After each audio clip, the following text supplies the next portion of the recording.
अनन्तकोटीन्दुरविप्रकाशे धाम्न्यक्षरे मूर्तिमताक्षरेण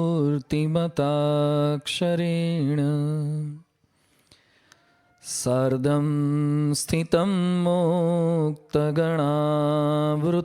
च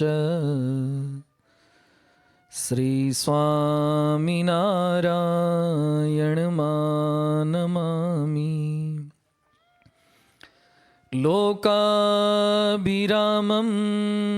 रणरङ्गधीरं राजीवनेत्रं रघुवंशनाथं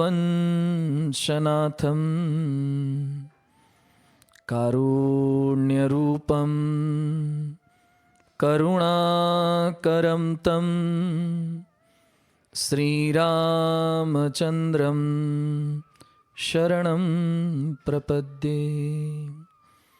श्री स्वामिनारायण भगवाननी जय। अक्षर पुरुषोत्तम महाराजनी जय। गुणातीतानंद स्वामी महाराजनी जय। सियावर रामचंद्र भगवाननी जय। राधा कृष्ण देवनी जय। पवन सुत हनुमाननी जय। भगत जी महाराजनी जय। शास्त्री जी महाराजनी जय। योगी जी महाराजनी जय। प्रमुख स्वामी महाराजनी जय। प्रगट गुरु हरि महंत स्वामी महाराजनी जय। प्रमुख स्वामी महाराज शताब्दी महोत्सवनी अक्षरदेरी सार्ध शताब्दी महोत्सवनी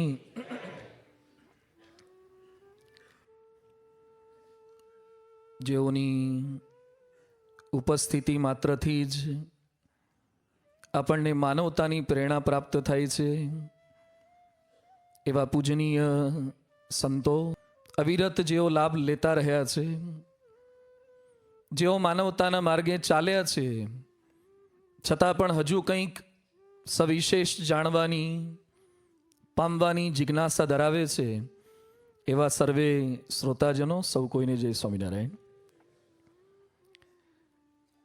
આજના પ્રવચનનો વિષય છે માનવતાના મર્મગ્ન ભગવાન શ્રી રામ।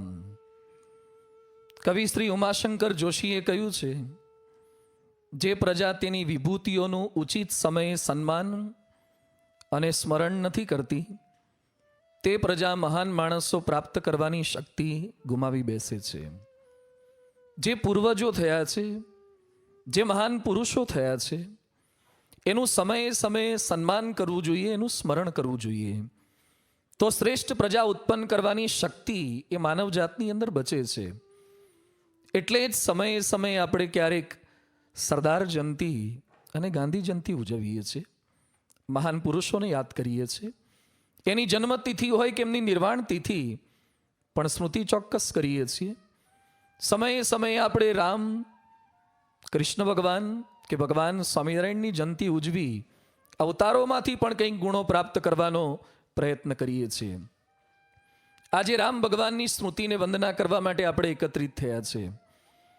મોટે ભાગે રામમાં માનવું એટલે રામ ભગવાનની પૂજા કરવી, દર્શન કરવા, પ્રદક્ષિણા કરવી, માળા કરવી, આરતી કરવી, ભજન બોલવા, થાળ કરવા, ભક્તિ કરવી।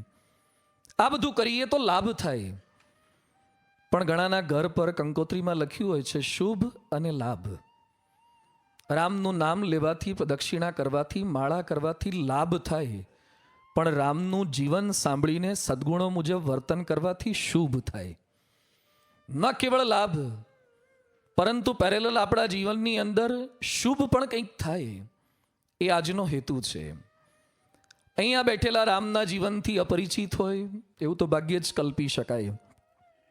અહીંયા બેઠેલા તમામને રામનું સમગ્ર જીવન ખ્યાલ છે। ભગવાન શ્રી રામના જીવનને એક શ્લોકની અંદર કવિએ વણી લીધું છે। આદૌ રામ તપોવનાદિ ગમનમ હત્વા મૃગમ કાંચનમ વૈદેહી હરણમ જટાયુ મરણમ સુગ્રીવ સંભાષણમ વાલી નિગ્રહણમ સમુદ્ર તરણમ લંકાપુરી દાહનમ પશ્ચાદ રાવણ કુંભકર્ણ હનનમ એતદ હિ રામાયણમ. એક જ શ્લોકમાં આખું રામનું જીવન આવી ગયું. જન્મ્યા, વિશ્વામિત્ર સાથે ગયા, સીતા સાથે સ્વયંવર થયો, પાછા આવ્યા, જંગલમાં મોકલ્યા, સીતાનું હરણ થયું, સુગ્રીવ સાથે મૈત્રી થઈ, શબરીનો મેળાપ થયો, સમુદ્ર પર સેતુ બાંધ્યો, રાવણ કુંભકર્ણને માર્યા, ઘરે આવ્યા, ખાધું પીધું લહેર કરી, રામાયણ પૂરી. રામાયણની સ્ટોરી બધા જાણે છે, પણ આજે રામાયણની ગ્લોરી જાણવા માટે ભેગા થયા છે. સ્ટોરી તો બધાને ખ્યાલ છે, નોટ ઓનલી ઇન્ફોર્મેશન, પણ એ જ રામાયણ કે એ જ ભગવાન રામ આપણું ફોર્મેશન કઈ રીતે કરી શકે. ભગવાન રામને દશરથના પુત્ર તરીકે આજ્ઞાપાલક પુત્ર હતા, એની વાતો કેવળ નથી કરવી. અહલ્યાના ઉદ્ધારક તરીકે આપણે ઓળખીએ છીએ, પણ એ પણ વાતો બહુ નથી કરવી. શિવ ધનુષ્યના ભંજક હતા, શબરીના આરામ વિરામ કે અભિરામ હતા, વાલીના હરતા, સેતુના નિર્માતા, રાવણના સહારક હતા, એ પણ બહુ વાતો નથી કરવી. પણ આજે વાતો કરવી છે. રામ માનવતાના મર્મગ્ન હતા. વાલ્મીકીએ અને તુલસીએ ગ્રંથો રચીને રામ ભગવાનને લોકભોગ્ય બનાવ્યા. વિશ્વના સેંકડો દેશોની અંદર ભગવાન મૂર્તિ સ્વરૂપે, શાસ્ત્ર સ્વરૂપે, લેખ સ્વરૂપે, અરે કેટલાય શહેરોના નામ રામ ભગવાનના નામ પ્રતિ હોય છે. ગામના નામ હોય, વ્યક્તિના નામ હોય, મુદ્રિકાઓ હોય છે. રામ સેંકડો દેશોની અંદર પહોંચી ગયા છે, યુગો સુધી અમર રહેવાના છે. આજે કેવળ રામને, એમનો વિસ્તાર કેટલો છે એ જાણવાનો આજનો પ્રયાસ નથી, પણ રામના માર્ગને જાણવાનો પ્રયાસ છે. રામાયણ એટલે રામસ્ય અયનમ ઇતિ રામાયણમ. રામનું જવું તે. રામ કયા માર્ગે ચાલ્યા હતા? સર્ચ કરો ગૂગલમાં. અયોધ્યાથી નીકળ્યા અને લંકા સુધી રામનો માર્ગ કયો હતો? ગૂગલ રામનો ભૌતિક માર્ગ બતાવશે, પણ વાલ્મીકીને તુલસીએ રામનો આધ્યાત્મિક માર્ગ બતાવશે. ખાલી સ્થૂળ માર્ગે તો બીજો માણસ પણ કોપી કરી શકે છે, પણ રામનો માર્ગ હતો માનવતાનો માર્ગ. શા માટે આ માનવતાની વાતો કરવી છે? સોક્રેટિસના શિષ્ય હતા ડાયોનિસિયસ. એકવાર બપોરે 12 વાગે નીકળ્યા શહેરની અંદર કંઈક શોધવા માટે, પાછા ફાનસ લઈને નીકળ્યા. 12 વાગે ફાનસની કોઈ આવશ્યકતા હોતી નથી, છતાં એ 12 વાગે ફાનસ લઈને નીકળ્યા. જેટલા માણસો મળે એને પૂછે કે તમે કોણ? તો પહેલો મળ્યો કે હું ડોક્ટર. બીજાને પૂછ્યું તમે કોણ? હું એન્જિનિયર. ત્રીજાને પૂછ્યું તમે કોણ? વેપારી. જેટલા મળ્યા હજારો લોકોએ પોતાના આવો પરિચય આપ્યો, એક પણ વ્યક્તિ એમ ન બોલ્યો કે હું માણસ છું. ક્યાંક પાણીની અછત છે, ક્યાંક તેલની અછત છે, ક્યાંક પેટ્રોલની અછત છે, ક્યાંક રોકડ રકમની અછત છે. માણસાઈની અછત તો લગભગ બધે જ છે. એટલે છાપામાં લખવું પડે છે, વી વોન્ટ હોલી મેન. અમારે સારા માણસો જોઈએ છે. એક અમેરિકન ચિત્રકાર થઈ ગયા જેમ્સ વિસ્લર. એના પ્રશંસકે એને પ્રશ્ન પૂછ્યો કે તમે હંમેશા સમુદ્રના ચિત્રો કેમ દોરો છો? માણસોના ચિત્રો કેમ દોરતા નથી? સારા ચિત્રકાર છો, તમે સમુદ્ર દોરી શકો તો માણસને પણ દોરી શકો. એટલે બહુ સરસ બોલ્યા કે હવે લાઈફ સાઈઝના માણસો જ ક્યાં રહ્યા છે? જેના ચિત્ર દોરવાનું મન થાય એવા માણસો જ ક્યાં રહ્યા છે? લાઈફ સ્ટાઇલ એટલે શું બની ગયું છે? Less of life and more of styles. જ્યાં જીવન ઓછું છે, સ્ટાઇલ જાજી છે. લાઈફ સારી હોય કે ના હોય, પણ સ્ટાઇલ તો લોકો ચોક્કસ સારી કરતા જ હોય છે. હમણાં જ અમે એક યુવક મળ્યો, એના વાળ વાંકડિયા હતા, એને સીધા કરાવ્યા. 7 વખત વાળંદની દુકાનમાં ગયો. છેલ્લું સિટિંગ એનું 10 કલાકનું હતું. એક વાળને પકડીને સીધા કરવા પડે, અને 10 થી 11,000 રૂપિયા વાળંદને ચૂકવવા પડ્યા. બધું આટલો બધો સમય લાગે ને આટલા બધા પૈસા? મને કે સસ્તામાં પત્યું. પણ આટલી બધી વાર લાગે? મને કે સ્વામી 20 વર્ષથી એ વાંકા હતા. તો વાર તો લાગે ને. ખાલી ઉપરનું સીધું કરવામાં વાર લાગે તો આખો માણસને સીધો કરવામાં અમને કેટલી વાર લાગે? ખાલી વાળ સીધા કરવા જ એમાં સમય જાય છે. 10 સિટિંગ માણસ વાળંદને આપે ત્યારે વાળ સીધા થાય અને સત્સંગમાં એક વાર પુસ્તક હાથમાં પકડીને કે ફેરફાર કેમ નથી થતો? વાર લાગે. સ્ટાઇલ માણસ ખૂબ કરે છે, લાઈફ ન પણ હોય. માણસાઈનું કેવું અધઃપતન થઈ ગયું છે. આજે જેટલી આપણને વાઘ, સિંહ, સાપની, ચિત્તાની બીક નથી લાગતી, એટલી કોની બીક લાગે છે? માણસની. અહીંયા જે ફેમિલી સાથે આવ્યા હશે ને ઘરે તાળું મારીને લગભગ આવ્યા છે. શા માટે તાળું માર્યું? કોની બીક છે આપણને? કીડી મકોડાની એટલી બીક નથી. આપણને બીક છે માણસની બીક છે. મોડી રાત્રે એકલા નીકળતા બેન દીકરીઓને એકલા મોકલતા આપણને બીક કોની લાગે છે? માણસની બીક લાગે છે. અત્યાર સુધી પૃથ્વી પર માનવ જાતનું જેટલું માનવ જાતે ખરાબ કર્યું છે એટલું કોઈ પશુ પક્ષીએ નથી કર્યું. અધઃપતન થયું. વિદેશની અંદર એક માલિકનો કૂતરો મૃત્યુ પામ્યો એટલે એને દાટ્યો અને કૂતરાની કબર પર એણે લખ્યું કે જન્મ્યો તો કૂતરા તરીકે પણ મર્યો સજ્જન તરીકે. જન્મ્યો તો કૂતરા તરીકે પણ મર્યો સજ્જન તરીકે. જો માણસ કોઈ મરી જાય ને એને દાટવાનો થાય તો શું લખવું પડે? જન્મ્યો તો માણસ તરીકે. હું નહીં બોલું. જન્મ્યા માણસ તરીકે પણ મૃત્યુ કઈ રીતે થાય છે? ખરેખર શું બનવાની જરૂરિયાત છે? તામિલનાડુની અંદર વેલ્લોર જિલ્લામાં કાલુપુદુર નામે ગામ છે. એની એક બાળકી સુડર કકોડીએ કલામ સાહેબને જુલાઈ 2001માં પ્રશ્ન પૂછ્યો. નાની બાળકી કલામ સાહેબને પ્રશ્ન પૂછે છે કે સાહેબ તમે તમારી જાતને આમાંથી શું માનો છો? એક સારા વૈજ્ઞાનિક, એક તામિલ વ્યક્તિ, એક ભારતીય કે એક સારા માણસ? કલામ શું બોલ્યા હતા? સારા માણસમાં બાકીના ત્રણે ત્રણ આવી જાય છે. હું મારી જાતને સારો માણસ માનું છું ને સારો માણસ બનવાનો પ્રયત્ન કરું છું. જરૂર છે સારા માનવ બનવાની. માનવતાની શિક્ષાને દીક્ષા આપનાર હતા ભગવાન રામ, જેના નામ માત્રથી વાલીઓ બદલાયો. નામ માત્રથી, રામ નામ બોલવાથી વાલીઓ વાલ્મીકી બન્યો. જે માણસ મારતા ક્યારે નહોતો અચકાતો એ ક્રૌંચ પક્ષીનો વધ જોઈ અને વ્યથિત થઈ ગયો. શોકઃ શ્લોકત્વમ આગતઃ. શોક એનો શ્લોકની અંદર પરિવર્તિત થઈ ગયો.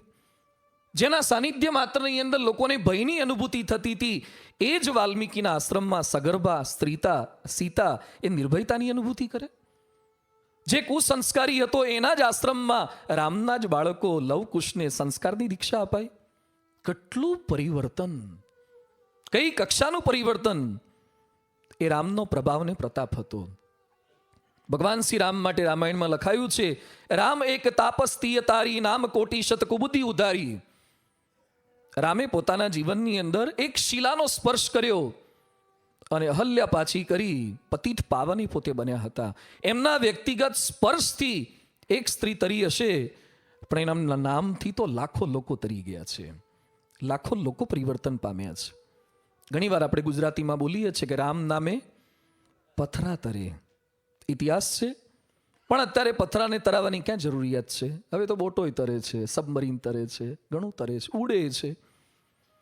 પથરા તાર્યા એ રામની મોટપ નથી, પણ પથરા જેવા જીવોને તાર્યા ને એ એમની મોટપ છે. પથ્થર જેવા જળ સંજ્ઞાને પામેલા એવા માણસોને માનવતા બક્ષી છે, એમની મોટપ છે. નીલકંઠવાણીએ સિંહને વશ કર્યો, વિડીયોમાં આપણે જોઈએ છીએ.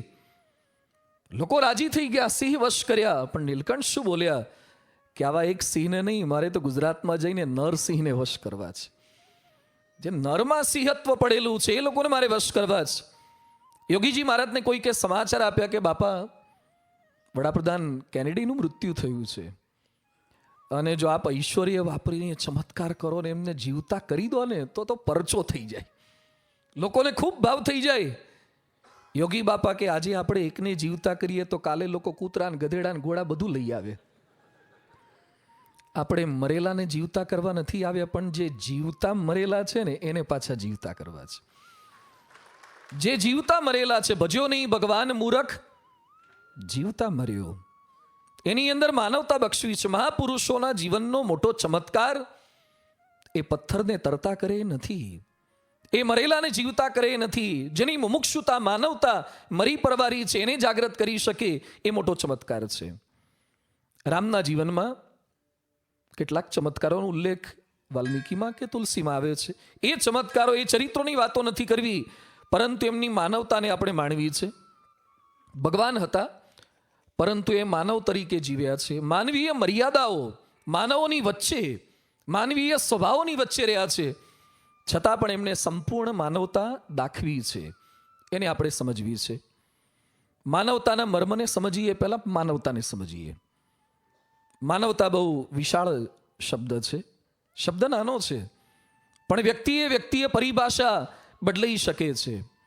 પણ સાર સ્વરૂપે સમજીએ તો નક્ષિક પવિત્રતા એટલે માનવતા, પ્રામાણિકતા એટલે માનવતા, નિયમ પ્રત્યેની પ્રતિબદ્ધતા એટલે માનવતા, પરોપકારિતા એટલે માનવતા, પરસંવાદિતા એટલે માનવતા, અને બધું કરવા છતાં પરમાત્મનિષ્ઠા એટલે માનવતા.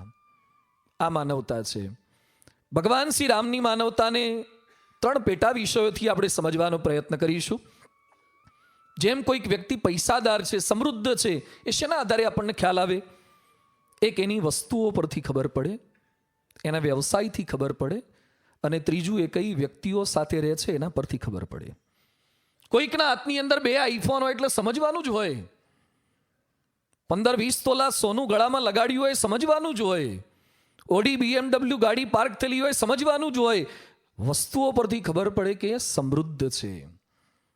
વ્યવસાય પરથી ખબર પડે, જેની કંપનીમાં 1000 માણસો કામ કરતા હોય, વ્યવસાય પરથી ખબર પડે કે સમૃદ્ધ છે. અને જેની ઉઠક બેઠક ઉદ્યોગપતિઓ સાથે હોય, એવા મંત્રીઓ સાથે હોય, તેના સંગ પરથી, વ્યક્તિઓ પરથી ખબર પડે કે મોટેરો છે, સમૃદ્ધ છે. એમ રામ ભગવાનની માનવતા એ કયા વિષયથી આપણે સમજી શકીએ?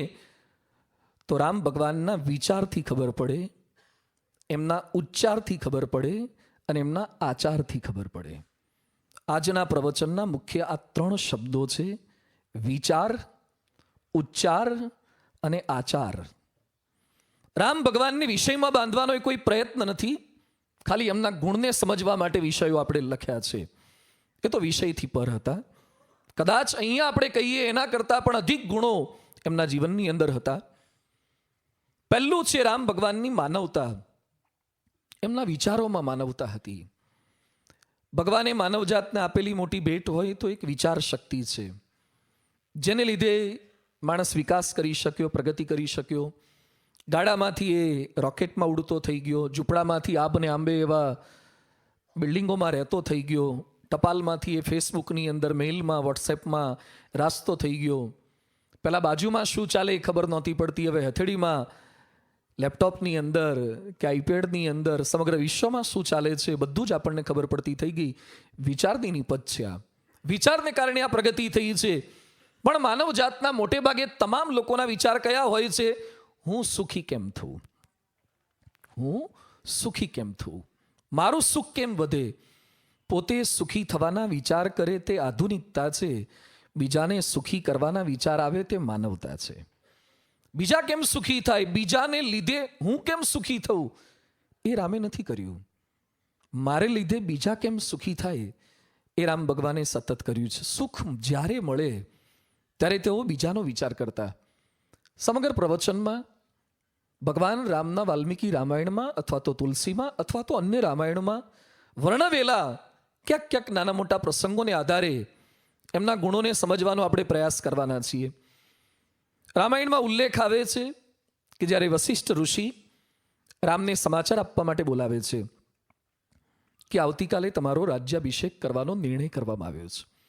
આ કોઈ સામાન્ય નિર્ણય નહોતો.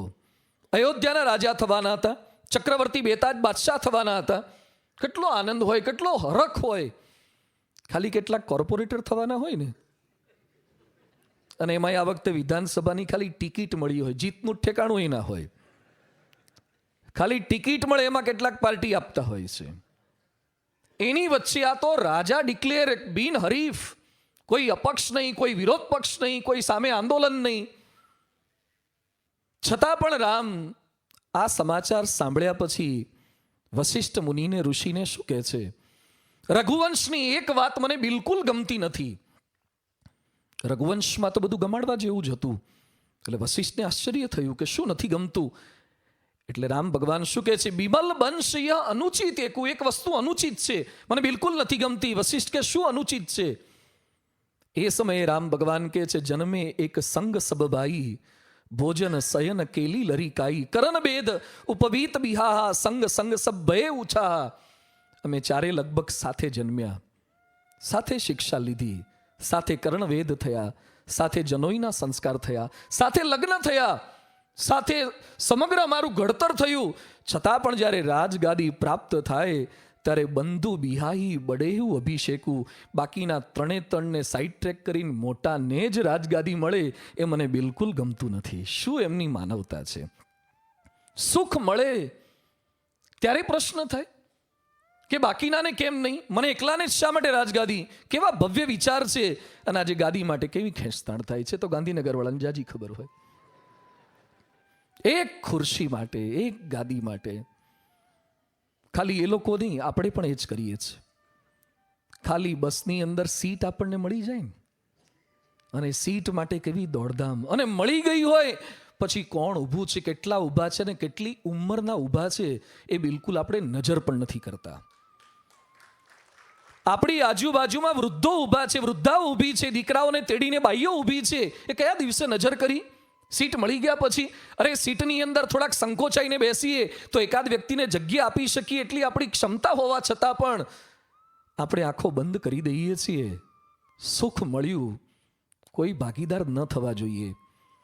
ફાટક બંધ હોય, ટ્રાફિક હોય, આપણે ગમે તેટલા પાછળ હોઈએ તો પણ બીજા કરતા આગળ નીકળવાના જ આપણને વિચાર રહે છે. હું પહેલો જઉં, હું પહેલો નીકળું. સભામાં પ્રસાદમાં લાઈનમાં ઊભા હોય ને, ઊભા રહે છે કારણ કે સ્વયંસેવકો છે આજુબાજુમાં. પાછળ ઊભેલાને વિચાર તો એમ જ આવતો હોય છે, ઘૂસ કેમ મરાય, શું કરીએ તો આગળ જવાય, મને ચાન્સ પહેલો મળે, મને પહેલી તક મળે. મારા જ વિચાર. સુખ જ્યારે મળે, જેટલું મળે, જેવું મળે, એમાં બીજાના વિચાર આવે તો સમજજો કે આપણામાં માનવતાનો વિકાસ થવાનો પ્રારંભ થયો છે. રામ ભગવાનની આ પ્રકૃતિ હતી. તુલસીદાસ લખે છે, જેહી વિધિ હોઈ સુખી સબ લોગા, કરહી કૃપાનિધિ સોહી સંજોગા. જે રીતે લોકો સુખી થાય એવો જ એમનો પ્રયત્ન હોય છે. એમની વિશેષતા હતી. વિચારોની અંદર એમની માનવતા હતી. પોતે દુઃખ મુક્ત થાય તેવા વિચાર કરવા એ આધુનિકતા છે, અને બીજા દુઃખ મુક્ત થાય તેવા વિચાર કરવા એ માનવતા છે. બીજા દુઃખ મુક્ત થાય. રામ રાજપુત્ર હતા, રાજગાદી એમને મળવાની હતી. સુખ સાહેબી છોડીને વનમાં ગયા છે. મખમલના ગાડલા પર સુનારા રામ એ ઘાસની પથારી પર, દર્ભની પથારી પર એ સૂતા છે. એક દિવસ, 14 વર્ષમાં એક દિવસ એમને આવી પડેલી પરિસ્થિતિની ફરિયાદ નથી કરી. એ રથો, હાથી પર, ઘોડા પર બેસનારા હતા, એને પગપાળા ચાલવું પડ્યું છે, પણ એ વેદના ક્યારે એમણે અભિવ્યક્ત નથી કરી. 32 પ્રકારના ભોજન જમનારા હતા, પણ 14 વર્ષ સુધી એમને કંદ, મૂળ, ફળ, ફૂલ એ ખાઈને રહ્યા છે. મોડો વિચાર કર્યો નથી. પણ એમને દુઃખ થયું ક્યારે? જ્યારે ચિત્રકૂટની અંદર અયોધ્યાની પ્રજા એમને મળવા માટે આવી અને એ લોકોને નીચે સૂવું પડ્યું, એ લોકોને કંદમૂળ ખાવા પડ્યા, અને રામ વ્યથિત થઈ ગયા અને વશિષ્ઠને કહે છે, નાથ લોગ સબ નિપટ દુખારી, કંદ મૂલ ફલ અંબુહારી. અયોધ્યાના લોકો આવું ખાવા માટે ટેવાયેલા નથી, આ રીતે સુવા માટે ટેવાયેલા નથી, અને એ લોકોને દુઃખ પડે છે. લોકોનું દુઃખ જોઈને રામ શું કહે છે? સાનુજ ભરત સચિવ સબ માતા, દેખી મોહી પલ જીમી જુગ જાતા. આ લોકોનું દુઃખ જોઈને મારી એક એક પળ યુગ સમાન વીતે છે. બીજાનું દુઃખ જોઈને પળ યુગ સમાન લાગે એ માનવતા છે. લોકોને પોતાના નાના દુઃખ પણ યુગ સમાન લાગે છે. નાનકડા દુઃખ પોતાના, એને આપણે એમ્પ્લિફાય કરીએ છીએ, લોકો આગળ ગાઈએ છીએ. કોઈક સહેજ આપણને પૂછે કેમ છે, અને તરત જ લાંબુ લિસ્ટ શરૂ કરીએ છીએ આપણા દુઃખોનું, આપણી વ્યથાઓનું. કોઈને સામેથી પૂછ્યું તમને કેમ છે? અમારે તો બહુ સારું છે, તમારે તે કઈ વાત કરો. રામ હંમેશા બીજાના દુઃખોથી દુઃખિત થતા હતા, વ્યથિત થતા હતા. આજે માણસ વિકાસના નામે કેવા સંશોધન કરે છે. માણસ ઝડપથી મરે એવા પ્રયત્નો અત્યારે 30,000 વૈજ્ઞાનિકો કરી રહ્યા છે. 30,000 વૈજ્ઞાનિકો સતત આખા વિશ્વના સંશોધન શું કરે છે કે મકાન સલામત રહે, ગાડી સલામત રહે, એના ચપ્પલે સલામત રહે, માણસ ઉપડી જવો જોઈએ. રોકેટ, બોમ્બ, મિસાઇલ ક્ષમતાઓ શેની વધારી રહ્યા છે? રોકેટની રેન્જ વધારી રહ્યા છે. મારા દેશમાં બેઠો બેઠો હું હજારો કિલોમીટર દૂર દેશની અંદર રહેલા માણસોને મારી શકું એવો શક્તિશાળી દેશ મારે બનવું છે. મારા એક બોમ્બથી વધારે માણસોને મારી શકું એવા બોમ્બ મારે બનાવવા છે. મારી એક ગનથી હું હજારો બુલેટ એક સાથે છોડી શકું એવી ગન મારે ડિઝાઇન કરવી છે. ટેકનોલોજીનો ઉપયોગ માણસને સુખી કરવા માટે નહીં, પણ માણસને દુઃખી કરવા માટે કરી રહ્યા છે. બીજાના દુઃખ જોઈને કેટલાક રાજી થાય છે. દુઃખે દુઃખી થવું તે માનવતા છે. દુઃખમાંથી સુખ માટે પ્રયત્ન કરી આપવો એ તો એના કરતાં પણ અધિક માનવતા છે. પરમ પૂજ્ય પ્રમુખ સ્વામી મહારાજ 90ના વર્ષની અંદર લંડનમાં બિરાજમાન હતા અને રાત્રે 1:30-2 વાગે અચાનક જાગી ગયા. સેવકે જાગીને જોયું તો સ્વામીજી પ્રાર્થના કરતા હતા, તાળી વજાડીને ધૂન કરતા હતા હળવે સાદે. અડધો કલાક સુધી ધૂન ચાલી. સુવા જતા હતા, હાથ આપ્યો, ખબર પડી ગઈ. પૂછ્યું, શું કરો છો? કંઈ નહીં, છુપાવવાનો પ્રયત્ન કર્યો, છતાં પણ આગ્રહ કર્યો. ત્યારે સ્વામીજી શું બોલ્યા કે ગુજરાતમાં દુકાળ છે, વરસાદ નથી પડતો, દિવસે તો સમય નથી રહેતો, તો રાત્રે ભગવાનને પ્રાર્થના કરું છું કે ગુજરાતમાં દુકાળમાં કોઈ દુઃખી ન થાય, ભગવાન સાનુકૂળતા કરી આપે. લંડનની ઠંડીમાં રાતના 1:30-2 વાગે ગુજરાતમાં જે દુકાળથી દુઃખી જ છે એ બધા જ સૂતાતા, અને જે સુકાળમાં સૂતાતા એ રાત્રે જાગી જાગીને ભજન કરે છે, પ્રાર્થના કરે છે. 87ના સાલમાં પ્રમુખ સ્વામી મહારાજ રાજકોટથી થોડેક આગળ બેડી રતન પર પધાર્યા અને પેલા એક પાંદરાપોળની અંદર એક બળદની આંખમાં આંસુ જોઈ ગયા અને પ્રમુખ સ્વામી મહારાજ ખૂબ વ્યથિત થઈ ગયા. સંતોને બોલાવ્યા અને સ્વામી કહે છે આપણે બળદો માટે કંઈક કરવું છે. એટલે આપણો વિષય છે બળદો. કંઈ સ્વામી કે બળદો માટે કંઈક કરીએ, કેટલ કેમ્પ ખોલીએ. લગભગ 5 જેટલા કેટલ કેમ્પ ખોલ્યા, 10,000થી વધારે બળદોને સાચવ્યા. સ્વામી કે મારા તમામ સંતોને હું બળદોની સેવામાં જોડી દઈશ. અન્નકૂટના ઉત્સવો સામાન્ય કર્યા, પરંતુ સંતોને, કાર્યકર્તાઓને બળદોની સેવામાં જોડ્યા. જે એક પશુનું, પક્ષીનું દુઃખ સહન ન કરી શકે, કોઈને દુઃખી જોઈ શકતા નથી. પ્રમુખ સ્વામીજીને પૂછ્યું કે આપને કયો વિચાર ક્યારે નથી આવ્યો? કોઈ દુઃખી થાય એવો ક્યારે અમને વિચાર નથી આવ્યો. બીજાના ભલામાં આપણું ભલું. ભગવાન શ્રી રામના જીવનમાં આ હતું. પોતાના સુખમાં પણ એમણે બીજાના વિચાર કર્યા છે અને બીજાના દુઃખની અંદર પણ પોતે કરી તે મદદરૂપ થઈ શકે એ વિચાર કર્યા છે. આ એમની વિચારોમાં માનવતા હતી. પ્રથમ વિષય છે વિચારોમાં માનવતા. બીજો વિભાગ છે રામના ઉચ્ચારોમાં માનવતા. ભગવાને માણસને આપેલી બીજી વિશિષ્ટ કોઈ ભેટ હોય તો આપણી વાણી છે, આપણા ઉચ્ચારો છે. બીજા પશુ પક્ષી કંઈક ને કંઈક બોલી શકે છે, વિચારી શકે છે, પણ આપણા જેવી વાણી, આપણા જેવા ઉચ્ચારો, આપણા જેવા પ્રકારો એ ભગવાને બીજા કોઈને નથી આપ્યા. પણ છતાં હૃદય પર હાથ મૂકીને કહો કે સવારથી સાંજ સુધી આપણા ઉચ્ચારો કેવા હોય છે? પામરતા ભર્યા, પશુતા ભર્યા અને ક્યારેક તો દાનવતા ભર્યા. આપણી વાણીમાં, ઉચ્ચારમાં ભાષા શુદ્ધિ ચોક્કસ હોય છે, પણ ક્યારેક ભાવ શુદ્ધિ નથી હોતી.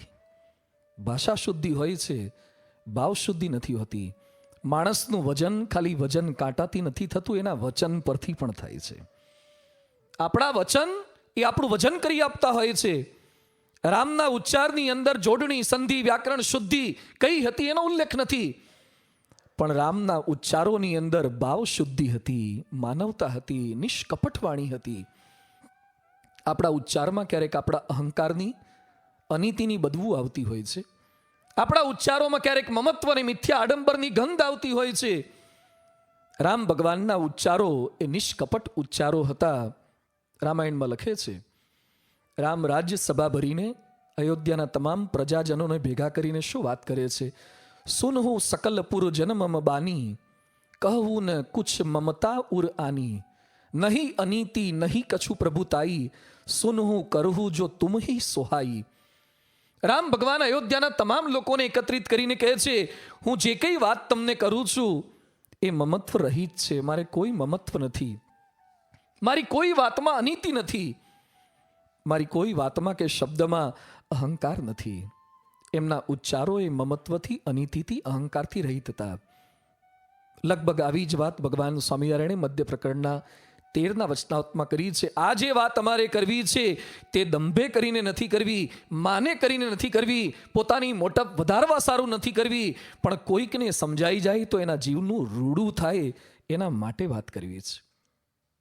આપણા ઉચ્ચારોથી બીજાનું સારું થાય એ માનવતા છે. ભાંગેલા હૈયા મજબૂત થાય, તૂટેલી તિરાડો સંધાય એ માનવતા છે. કેટલાકની વાણી જોડવાનું કામ કરે ને કેટલાકની વાણી તોડવાનું કામ કરે છે. કેટલાક લોકો પ્રગટાવાના હોશિયાર હોય છે અને કેટલાક બુજાવાના હોશિયાર હોય છે.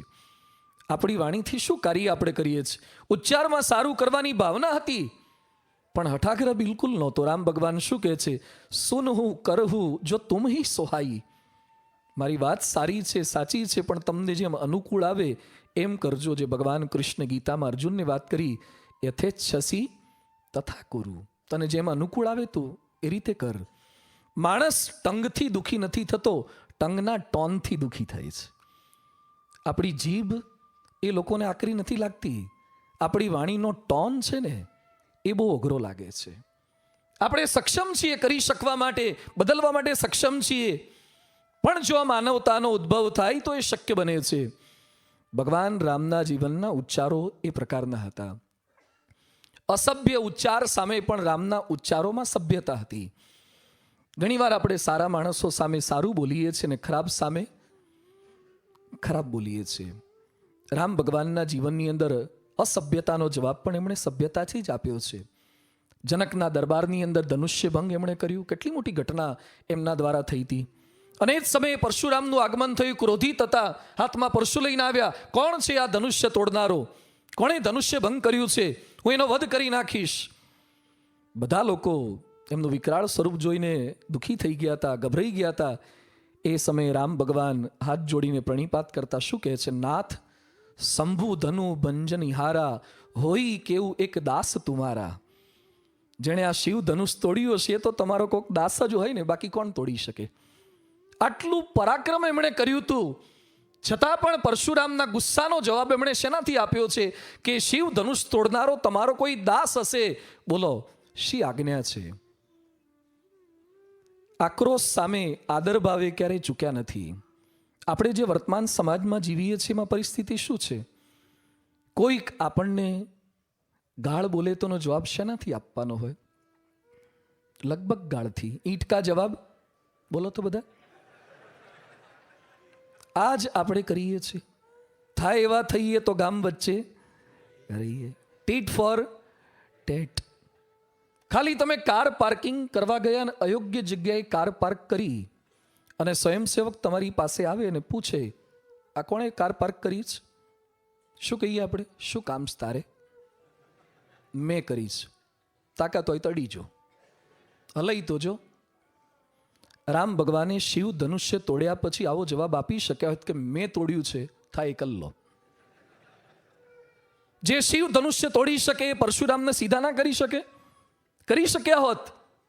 અસભ્યતા સામે પણ એમણે ઉચ્ચારોમાં હંમેશા સભ્યતા દાખવી છે. આપણામાં કેટલી સજ્જનતા છે, આપણામાં કેટલી ભલાઈ છે, એનો પરિચય સામેવાળો ભૂંડાઈ કરે ને ત્યારે થાય. નોર્મલ કન્ડિશનમાં તો આપણે બધા ભલા જ છીએ, પણ સામેવાળો ભૂંડાઈ કરે એ સમયે આપણામાં કેટલી ભલાઈ છે એનો પરિચય મળી જાય. રામ ભગવાનના ઉચ્ચારોમાં માનવતા આ પ્રતીત થાય છે. બીજી રામ ભગવાનના ઉચ્ચારોની વિશેષતા એ હતી કે હંમેશા એમની વાણીમાં, એમના ઉચ્ચારમાં લોકોએ કરેલા ઉપકારોનો આભાર માનવાની વાત અચૂક આવે. કોઈનાએ કરેલા અલ્પ કાર્યને પોતે ક્યારેય ભૂલતા નહીં. રામ ભગવાન વાનરોને એકવાર ભેગા કરીને શું કહે છે? સુરદો મેં ભવંતસ્ય શરીરમ ભ્રાતરસ તથા યુષ્માભિ ઉદદ્રુતશ્ચાહમ વ્યસનાત કાન નૌકસઃ. તમે મારા મિત્ર છો, તમે જ મારા ભાઈ છો, તમે જ મારું શરીર છો. તમે મને સર્વ સંકટથી બચાવ્યો છે. તુમારે બલ મેં રાવ માર્યો, તિલક વિભીષણ કહ મુનિ ધાર્યો. તમારા બધાના સહકારથી તો મેં રાવણને માર્યો. વાનરોને કેટલી ક્રેડિટ આપે છે, વાનરોને ભેટ સોગાદ આપે છે. રામ હનુમાનજીને કહે છે, સુનુ કપિતો હિ સમાન ઉપકારી નહીં કો સુર નર મુનિ તનુધારી. પ્રતિ ઉપકાર કરો કા તોરા, સન્મુખ હોય ન સખત મન મોરા. રામ હનુમાનજીને કહે છે, એક એક કસ્ય ઉપકારસ્ય પ્રાણન દાસ્યામી તે કપે. હે હનુમાન, તારા એક એક ઉપકારના બદલામાં મારે મારા પ્રાણની આહુતિ આપવી પડે ને એટલી મદદ તે મને કરી છે. મારા પ્રાણ આપું તો પણ ઓછા છે. મહાપુરુષો પોતે જ બધું કરવા માટે સમર્થ હોય છે. એમના જ પ્રભાવથી, એમના જ પ્રતાપથી બધું થતું હોય છે. છતાં પણ યશ કોને આપે છે? સાથીઓને આપે છે, સેવકોને આપે છે. આ એમની માનવતા છે. 81નો ઉત્સવ, 85નો ઉત્સવ, 92નો યોગી શતાબ્દી મહોત્સવ, 2007નો ઉત્સવ કે અક્ષરધામનો ઉત્સવ કે મંદિરો, બધું જ કેવળ બાપાના સંકલ્પથી, એમની સાધુતાથી, એમના ઈશ્વર્યથી થતું. છતાં પણ આપણે છેલ્લા દિવસની સ્વયંસેવક સભાઓ જોઈ છે. એ સભામાં બાપા હંમેશા શું બોલતા કે જે કંઈ થયું છે એ બધા સંતોને, સ્વયંસેવકોની સેવાથી થયું છે. હું તો ખાલી આસન શોભાવતો, તમને બધાને કરોડ કરોડ દંડવત કરું તો પણ ઓછા છે. આ એમની માનવતા હતી, એમની માનવતા હતી. એમના પ્રત્યેક ઉચ્ચારોની અંદર બીજાને યશ આપવાની વૃત્તિ, દરેકનો આભાર માનવાની વૃત્તિ, જે આપણે નથી દાખવી શકતા. આપણે શું બોલીએ, એમાં શું દાડમારી કરવાનું જ હોય ને. ભેગો શેના માટે આવ્યો હતો? મદદ કરવા તો આવ્યો હતો. આપણે ક્યારેય કોઈના પ્રત્યે આભારની લાગણી સહજતાથી, છૂટથી પ્રદર્શિત નથી કરી શકતા. રામના ઉચ્ચારોમાં એ માનવતા હતી. માણસ જ્યારે એને અન્યાય થાય ત્યારે ઉચ્ચારોમાં બદલાવ ચોક્કસ બતાવે છે. જ્યાર સુધી ન્યાય થતો હોય ત્યાં સુધી ઉચ્ચારો સારા હોય, પણ કંઈક અન્યાય થાય તો આપણા ઉચ્ચારો બદલાય, અસંતોષ પ્રદર્શિત થાય જ. ઓફિસમાં આપણે જૂના હોઈએ અને કોઈક નવાને, કે કાર્યકર તરીકે, હરિભક્ત તરીકે જૂના હોઈએ અને કોઈક નવાને વધારે તક મળે એટલે આપણે અસંતોષ આપણા ઉચ્ચારમાં આવે જ. આટલા જૂના, આટલી સેવા કરી અને તો અહીં નવાને આગળ કરે છે. કેમ ઉચ્ચાર બદલાયા? કેમ માનવતામાં ડગમગાટ થયો? અસંતોષ, અન્યાય થયો. એટલે જ્યારે પિતાજીએ ભાગલા પાડ્યા 2 દીકરાઓના અને તમને થોડુંક ઓછું આપ્યું અને તરત જ બીજા સગાવાલા સમક્ષ બોલે જ કે ભાગ પાડ્યા, બધું સરખું કર્યું, પણ કુણી લાગણી એમની નાના તરફ જ રહી. અસંતોષ ઉચ્ચારોમાં આવે જ. અરે ભગવાનને પણ આપણે બાકી નથી મૂકતા ને. આટલી મહાપૂજા કરી, પ્રદક્ષિણા કરી, અભિષેક કર્યા, તો એ હામું જ નથી જોતા. આપણા ઉચ્ચારોમાં આપણે ભગવાનને પણ છોડતા નથી. અસંતોષ. રામને અન્યાય થયો છતાં પણ એમના કોઈ ઉચ્ચારોમાં ક્યારે અસંતોષની લાગણી નહોતી દેખાતી. વનવાસની આજ્ઞા થઈ, રાજ્યને બદલે એમને વનમાં જવાનું હતું. આ સમાચાર રામ ભગવાન કૌશલ્યાને આપવા માટે એમના કક્ષમાં ગયા. કૌશલ્યાને ખબર નહોતી કે આવી ઘટના બની ગઈ છે. છતાં પણ રામ કૌશલ્યા સમક્ષ, પોતાની માતા સમક્ષ કેવી વાત કરે છે. પિતા દિન મોઈ કાનન રાજુ, જહ સબ ભાંતિ મોર બડ કાજુ. હે માં, મારા પિતા દશરથે મારી સાથે બહુ સરસ પક્ષપાત કર્યો. ભરતને સામાન્ય નાનું સરહદવાળું રાજ્ય આપ્યું ને મને તો બ્યુટીફુલ બોર્ડરલેસ વર્લ્ડ આખું વન આપી દીધું. મને સંત સમાગમ કરવાની બહુ ઈચ્છા રહેતી. હું રાજ્યમાં રહેત તો સંતો જ્યારે રાજ્યમાં આવે ત્યારે સંતોનું સમાગમ થાત. મુનિ મન મિલનું વિશેષી બન સબહી ભાંતિ હિત મોર. મને ઋષિ મુનિઓની વચ્ચે જ મૂકી દીધો એટલે હું રોજ સંત સમાગમ કરી શકું. અન્યાય થયો તો પણ એમની વાણીમાં ક્યારે અન્યાય બતાવ્યો? આપણે ક્યારેક બહાર જાહેરમાં ન બોલીએ, પણ જે પોતાના હોય ને એને તો કહી જ દઈએ. બારણું બંધ કરીને કહીએ, ધીમેથી કહીએ, પણ કહીએ તો ખરા જ. અને જ્યાં સુધી કુકરમાંથી વરાળ ના નીકળે ને ત્યાં સુધી મજા નથી આવતી. કેટલાકની સીટી જાતે ઊંચી ના થાય, સાણસી ભરાઈને ઊંચી તો કરે જ છે, વરાળ બહાર કાઢે જ છે. રામ ભગવાને ક્યારેય પોતાની સ્ટીમ, પોતાની વરાળ કોઈની આગળ ઠાલવી નથી. અન્યાય કરનાર વ્યક્તિ જ્યારે પ્રત્યક્ષ મળે તો પછી બાકી ન જ મુકાય ને. જેણે આપણને અન્યાય કર્યો હોય અને એની સામે આપણી સત્તા હોય, સામર્થ્ય હોય, બોલવાની તક હોય, ત્યારે પણ રામ પોતાના ઉચ્ચારોમાં ક્યારેય માનવતા ચૂક્યા નથી. વનવાસ પછી કૈકેયીને પહેલી વાર મળ્યા ને રામ ભગવાન શું બોલ્યા? તાત સ્નેહો ભરત મહિમા પૌરુષમ વાયુ સુને સખ્યમ ચાપી પ્લવગન રૂપતે ક્વાપી સૌમિત્ર ભક્તિ સીતા સત્યમ નિજ ભુજબલમ વૈરીણામ વૈરી ભાવો જ્ઞાતમ સર્વમ તવ ચરણયોહો માત રેશ પ્રસાદ. હે માં, તમે મને જંગલમાં મોકલ્યો એમાં તો બહુ મોટો લાભ થઈ ગયો. મને પિતાનો પ્રેમ ખબર પડી, ભરતનો મહિમા સમજાયો, સુગ્રીવનું મૈત્રી ભાવ સમજાયો, હનુમાનનું આ સમજાયું, બધું આખું લિસ્ટ આપ્યું. હે માં, તમે મારા પર અનહદ ઉપકાર કર્યો. 14 વર્ષ સુધી જેને લીધે કારકિર્દી આખી બગડી ગઈ, યુવાન અવસ્થા આખી રજડી ગઈ, છતાં પણ રામ પ્રથમ વખત મળ્યા પછી એક વાક્ય પણ ખરાબ બોલે છે. જેણે આપણું બગાડ્યું હોય અને એ સામો મળે ત્યારે આપણા ઉચ્ચારો કેવા હોય? જેણે આપણું બગાડ્યું હોય એ સામે મળે છતાં પણ આપણા ઉચ્ચારોમાંથી સભ્યતા ક્યારે વિલીન ન થાય, એ આપણી માનવતા છે. ઘણા માણસો પોતાને થયેલા અન્યાયની વાત ન કરે પણ બીજા કરે ને તો રાજી થાય. ઘણીવાર પોતે આપણા અન્યાયની વાત ન કરીએ પણ કોક કરે ને તો રાજી થાય. ઘણા બીજા દ્વારા કરાવડાવે, ચાલુ રખાવડાવે અને મનમાં માને કે આ મને સમજ્યો. મને કેટલી તકલીફ છે એવું આજ સુધી કોઈ સમજી શક્યું નથી. રામ ક્યારેક ખરાબ ઉચ્ચાર પોતે બોલ્યા નથી પણ બીજાએ ખરાબ ઉચ્ચારો કર્યા છે ને અટકાવ્યા છે. લક્ષ્મણ પિતા માટે ઘસાતું બોલ્યા, ક્યારેક દશરથ માટે ઘસાતું બોલ્યા, અને જેવું રામે આ વાત સાંભળી અને તુલસીદાસ લખે છે, પુની કછુ લખન કહી કટુબાની, પ્રભુ બરજે બડ અનુચિત જાની. હે લક્ષ્મણ, પિતાજી માટે ક્યારે ઘસાતું નહીં બોલવાનું. 14 વર્ષ જંગલમાં મોકલ્યા પણ લક્ષ્મણ બોલતા હતા, હું ક્યાં બોલતો હતો? લક્ષ્મણ બોલતા હતા. ઘણા લોકો લાંચ લે ને તારે શું કે હું લેવા નથી જતો, આપી જઈશ. અમે ક્યાં લેવા ગયા? આપી જાય એમાં અમારો શું વાંક? લક્ષ્મણ બોલે છે, હું તો ખાલી સાંભળું છું. રામે એમને અટકાવ્યા છે. લક્ષ્મણ ભરતનું ઘસાતું બોલ્યા, રામે એ સમયે પણ એમને અટકાવ્યા છે.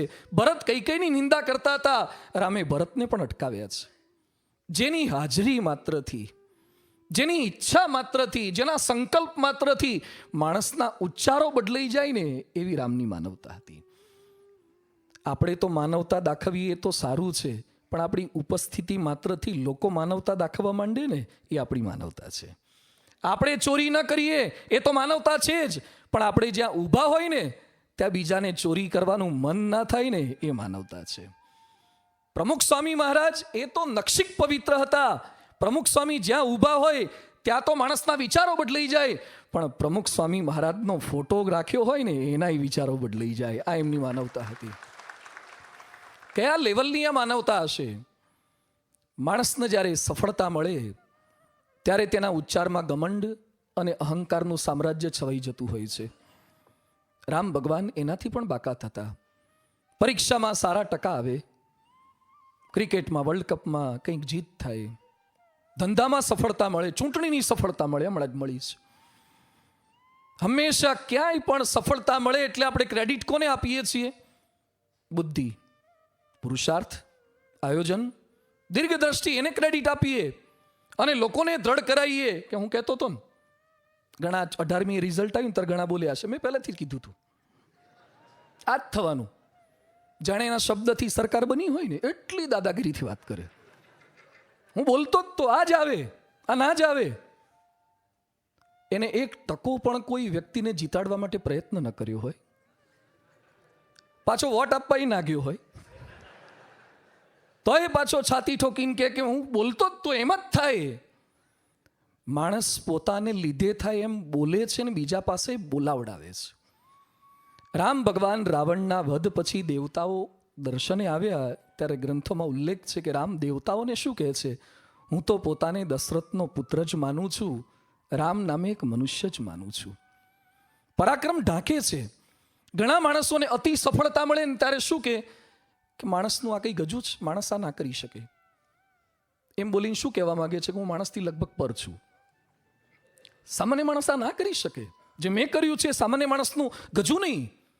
એમ કરીને પોતે માનવથી અતીત થવાનો પ્રયત્ન કરે. જુલિયસ સીઝર જ્યારે યુદ્ધ જીતીને આવતા ને સરઘસ એનું નીકળતું, વિજય સરઘસ નીકળે, જેમ રોડ શો કેટલાક નેતાઓના થાય છે ને, તેમ જુલિયસ સીઝરનો રોડ શો થાય ત્યારે લોકો હાજી હાજી કરતા હોય, પુષ્પમાળા પહેરાવતા હોય, બિલ ગુલાલની વર્ષા કરતા હોય અને ફાટું ફાટું થવાય ને. અને એ સમયે જુલિયસના ગુરુ કે એમના વડીલ એની બાજુમાં ચાલતા અને જુલિયસની વાહ વાહ થતી હોય ત્યાં જુલિયસના કાનમાં થોડી થોડી વારે કહેતા, જુલિયસ તું ભગવાન નથી, જુલિયસ તું ભગવાન નથી, તારાથી ઉપર પણ કોઈક છે. ઘણાને બહુ સફળતા મળે ત્યારે પકડી રાખવા પડે. જેમ નોર્મલ ફૂંક મારીને ફુગ્ગો ફૂલાયો હોય ને તો બહુ ચિંતા ના હોય, પણ બગીચા આગળ જે પેલા ગેસના બાટલાનો ગેસ ભરાઈ ગયો હોય ને પછી તેને ઝાલી રાખવો પડે. જો સેજ પકડ ઢીલી થાય તો ઉડી જ જાય, છટકી જાય. એમ કેટલાકમાં હવા ભરાય ને પછી ઝાલી રાખવા પડે છે. હવા ભરાય. રામમાં ક્યારેય સફળતાની હવા ભરાઈ નથી, એમના ઉચ્ચારોમાં નથી ભરાઈ. આ એમની માનવતા હતી. રાવણના વધ પછી સ્વર્ગસ્થ પિતાને ક્રેડિટ આપે છે. એમને અંજલિ આપતા કહે છે, તાત સકલતવ પુણ્ય પ્રભાવ જીત્યો અજય નિશાચર રાવ. દશરથ તો મૃત્યુ પામી ગયા છે, છતાં એમને સ્વર્ગસ્થ પિતાને અંજલિ આપે છે કે તમારે લીધે હું કરી શક્યો છું. રાવણના વધ પછી જ્યારે અયોધ્યામાં પાછા પધાર્યા અને આગમન થયું વિજયાદશમી, રામ ભગવાન પૂરું કરીને દિવાળીના દિવસો જે આપણે ઉજવીએ છીએ ત્યાં પધાર્યા. લોકોએ આસોપાલવના તોરણ બાંધ્યા છે, દીપમાળાઓ પ્રજ્વલિત કરી છે, મિષ્ટાન દરેક ઘરે રાંધવામાં આવ્યા છે. લોકો રામનું સ્વાગત કરે છે. કેટલું ભવ્ય કાર્ય રામ કરીને આવ્યા છે. રામ તો રાવણનો વધ કરીને આવ્યા છે, લંકામાં વિભીષણની સ્થાપના કરીને આવ્યા છે. એવા સમયે કૌશલ્યા વિચાર કરે છે, હૃદય વિચારતી બારહી બારા કવન ભાંતિ લંકાપતિ મારા. મને પ્રશ્ન થાય છે કે મારા દીકરાઓ તો યુવાન છે, રાવણ તો બહુ મોટો યોદ્ધો છે, 10 માથાવાળો રાવણ છે. મારા આવા સુકુમાર દીકરાઓએ રાવણનો વધ કેમ કર્યો?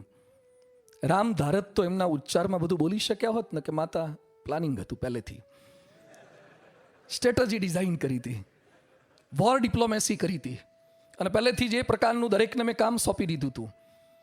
અને એણે બહુ પ્રયત્નો કર્યા, પણ છેવટે દીકરો તો તારો ને, એટલે મેં એને ફાવા ન દીધો. એક વાક્ય રામ આવું બોલ્યા નથી. રામ ભગવાન કૌશલ્યાના પ્રશ્નનો જવાબ શું આપે છે? વશિષ્ઠજી કુલ પૂજ્ય હમારે ઇનકી કૃપા દનુજ રન મારે. મારા ગુરુ વશિષ્ઠની કૃપા થઈ એટલે હું રાવણનો વધ કરી શક્યો છું. ન તો વાલ્મીકી રામાયણમાં, ન તો તુલસી રામાયણમાં, ન તો ચંપુમાં, ન તો કોઈ ક્ષેપક રામાયણમાં ઉલ્લેખ આવતો હશે કે રામ યુદ્ધ કરવા માટે ગયા ત્યારે વશિષ્ઠે એક SMS કર્યો હોય, all the best, have a safe journey, જીતી જ જઈશ, વાંધો નહીં આવે. એક સંદેશો, એક નાડાછડી મોકલાયું એવી વાત નથી આવતી. છતાં પણ રામ ભગવાન કહે છે, વશિષ્ઠજી કુલ પૂજ્ય હમારે ઇનકી કૃપા દનુજરન મારે. એમની કૃપા થકી જ હું કાર્ય કરી શક્યો છું. સફળતા મળી છતાં એમના ઉચ્ચારોમાં કયા પ્રકારની વિનમ્રતા છે, આ એમની માનવતા હતી. બાપા અક્ષરધામ બનાવે, એ ગાંધીનગરનું હોય, દિલ્હીનું હોય, છતાં પણ અક્ષરધામ ઉદ્ઘાટનની સભામાં વિશ્વના સેંકડો દેશોના લોકો લાઈવ જોતા હોય. એક બાજુ વડાપ્રધાન, એક બાજુ રાષ્ટ્રપતિ, એક બાજુ વિરોધ પક્ષના નેતા, એક બાજુ ગવર્નર, આટલા લોકો સામે બેઠા હોય છતાં પણ બાપા એક જ વાક્ય બોલે, અમારા ગુરુ યોગીજી મહારાજના સંકલ્પથી અક્ષરધામ થયું છે.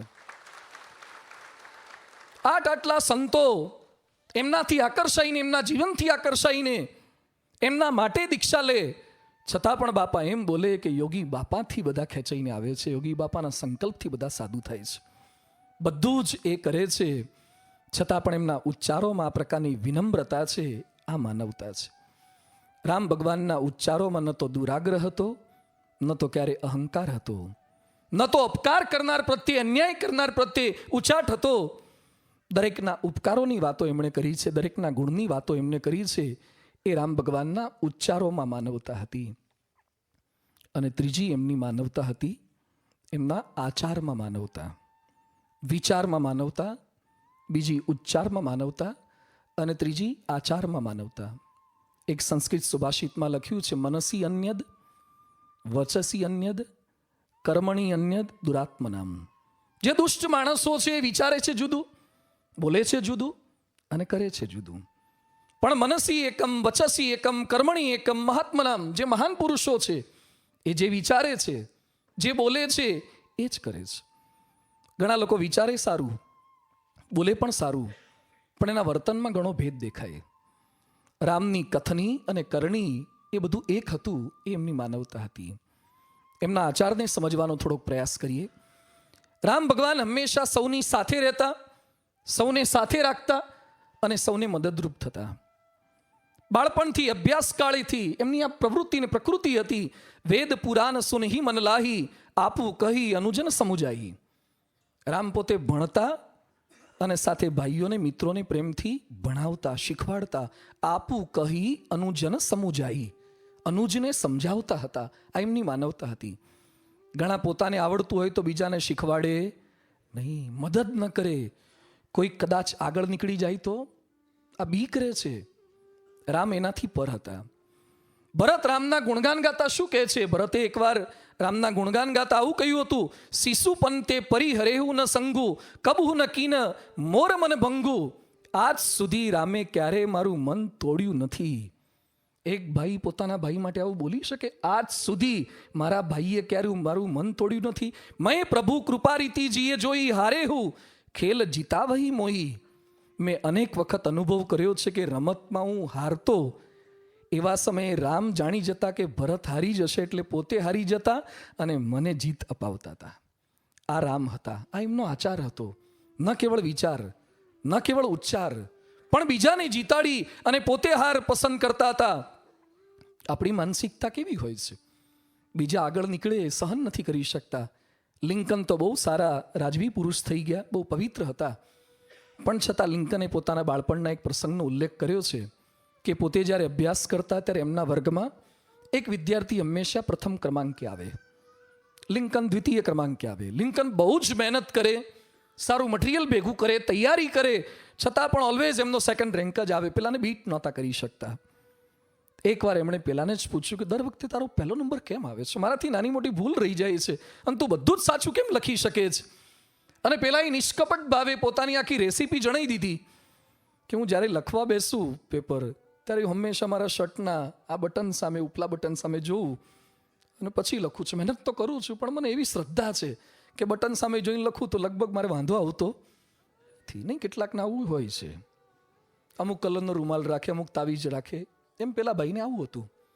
પરીક્ષાના દિવસે લિંકન સ્કૂલમાં જતા હતા. પેલો છોકરો કંઈક બહાર આવતો હશે. લિંકન જાણી જોઈને દોડતા દોડતા એને અથડાયા, પછી છૂટા પડી ગયા.